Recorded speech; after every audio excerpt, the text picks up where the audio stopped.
Good morning students.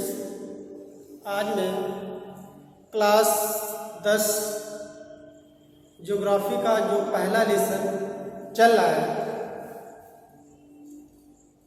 संसाधनों में विकास, resources and development में संसाधनों का वर्गीकरण, इसके बारे में मैं बताऊंगा।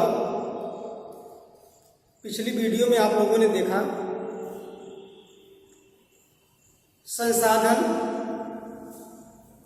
और संसाधनों का महत्व किसी भी राष्ट्र के लिए कितना इम्पोर्टेंस है। हमने बताया कि यदि कोई राष्ट्र संसाधन संपन्न है या उस राष्ट्र के पास संसाधनों की प्रचुरता है, वह राष्ट्र आर्थिक दृष्टिकोण से बहुत संपन्न राष्ट्र माना जाता है। तो उसी परिप्रेक्ष्य में जो संसाधन धरातल पर पाए जाते हैं, उन संसाधनों का जो क्लासिफिकेशन किया गया है कुछ इस प्रकार से किया गया है।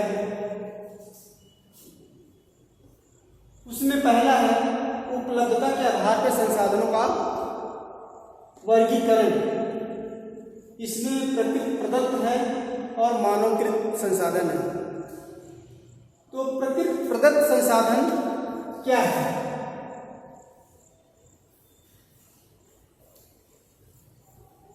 प्रकृति प्रदत्त संसाधन वे संसाधन होते हैं जो प्रकृति द्वारा मनुष्यों को प्रोवाइड की गई है या प्रदान की गई है। इसको प्राप्त करने में इंसान को या मनुष्य को कोई शुल्क, कोई मूल्य नहीं चुकाना पड़ता है। ऐसे संसाधन प्रकृति प्रदत्त संसाधन कहलाते हैं। तो इसमें आप जैसे देखेंगे प्राकृतिक संसाधनों में वायु है, मृदा है, जल है। ये सब क्या है?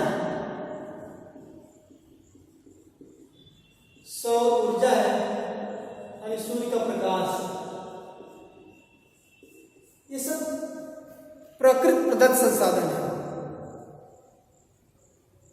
तो इस प्रकार के संसाधन को हम प्राकृतिक संसाधन या प्रकृति प्रदत्त संसाधन कहते हैं।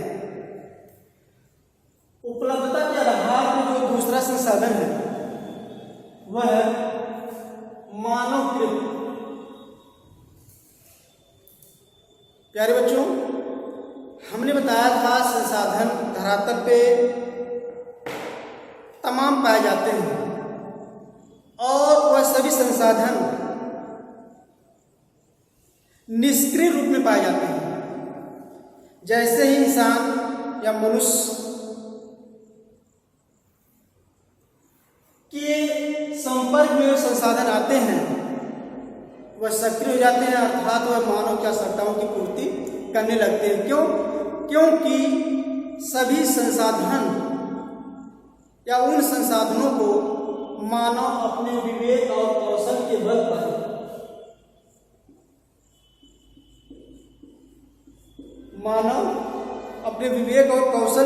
पर उन संसाधनों का अलग अलग तरीके से उसका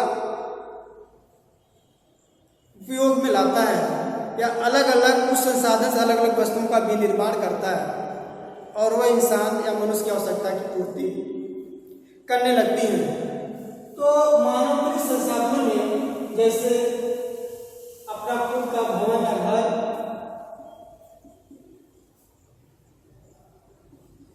विद्यालय,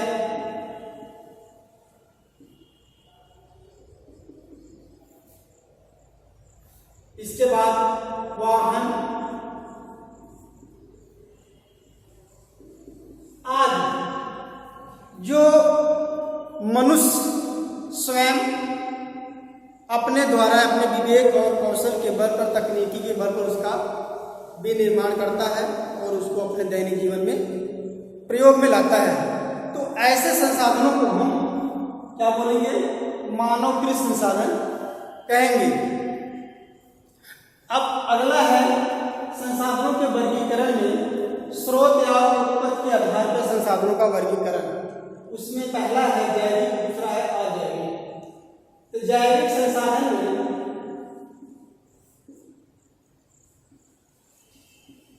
तो सबसे पहले जैविक संसाधन होता क्या है? देखिए, जो उत्पत्ति के आधार पर संसाधनों का वर्गीकरण किया गया है उसको दो भागों में बांटा गया है, जैविक और अजैविक। जैविक संसाधन ऐसे संसाधन जो मनुष्य जीवित जीव जंतुओं, पेड़ पौधों से प्राप्त करता है, या अर्थात वह वस्तु या वह संसाधन जो जीवमंडल से प्राप्त किए जाते हैं।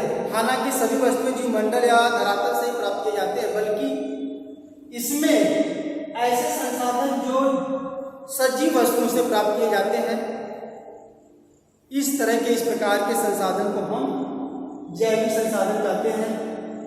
जैसे पेड़ पौधे,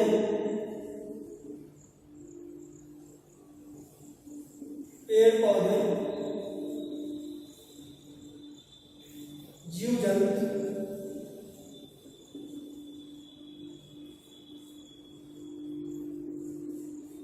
इस प्रकार के जो संसाधन हैं जैविक संसाधन के अंतर्गत आते हैं। तो जो पेड़ पौधे हैं, आपको पता है पेड़ पौधों से तमाम हम लोग वस्तुएं बनाते हैं, फर्नीचर बनाते हैं। जीव जंतुओं से तमाम तरह की वस्तुएं बनाई जाती हैं। तो इस प्रकार के संसाधन को हम क्या बोलेंगे? जैविक संसाधन कहते हैं। नेक्स्ट जो अगले है अजैविक संसाधन। अजैविक संसाधन में ऐसे संसाधन होते हैं जो हम निर्जीव वस्तुओं से प्राप्त करते हैं, उसे हम अजैविक संसाधन कहते हैं। जैसे मृदा, वायु, सौर ऊर्जा,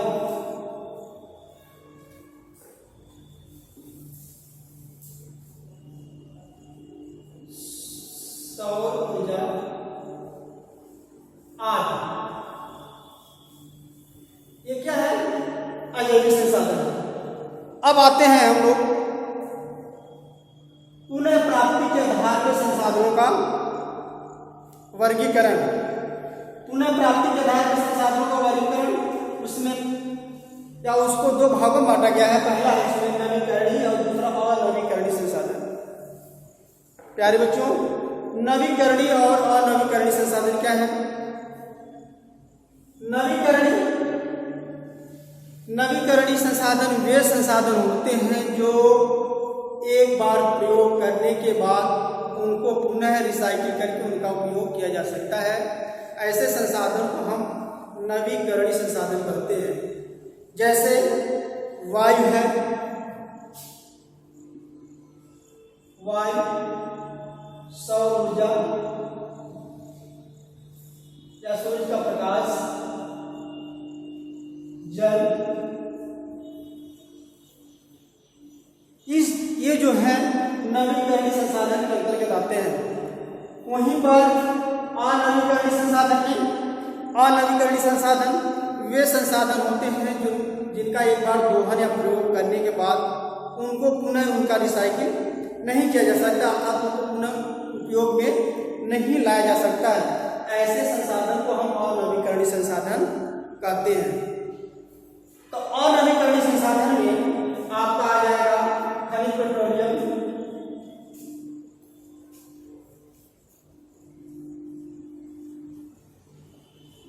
पेट्रोलियम, कोयला आदि। अब इसके बाद अगला है स्वामित्व के आधार पर संसाधनों का वर्गीकरण। देखिए, स्वामित्व के आधार भारतीय संसाधनों का वर्गीकरण व्यक्तिगत, सामुदायिक, राष्ट्रीय और अंतर्राष्ट्रीय संसाधन है।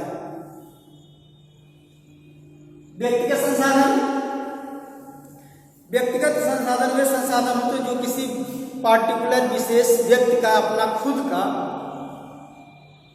या अपने दम पे वह वस्तु का विनिर्माण करता है और उसको अपने दैनिक जीवन में इस्तेमाल में लाता है। जैसे अपना खुद का घर, आवास है, भूमि है, ये सब क्या है? व्यक्तिगत है। भूमि, आवास आदि अपनी खुद की प्रॉपर्टी है। सामुदायिक संसाधन वे संसाधन होते हैं जो किसी विशेष व्यक्ति का न होकर के एक समुदाय, एक समाज के समूहों का होता है।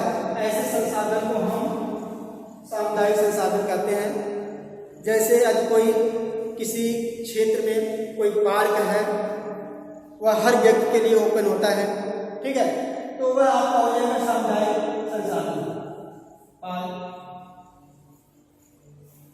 राष्ट्रीय संसाधन ऐसे संसाधन जो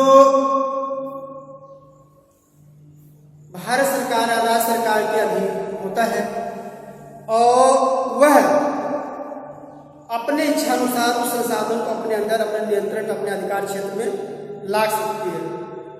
ऐसे संसाधनों को हम राष्ट्रीय संसाधन की संज्ञा देते हैं। जैसे नदी है,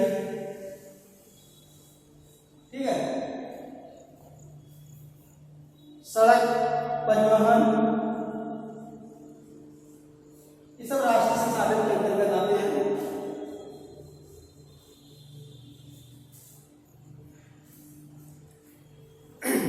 अब इसके बाद अगला है अंतर्राष्ट्रीय संसाधन।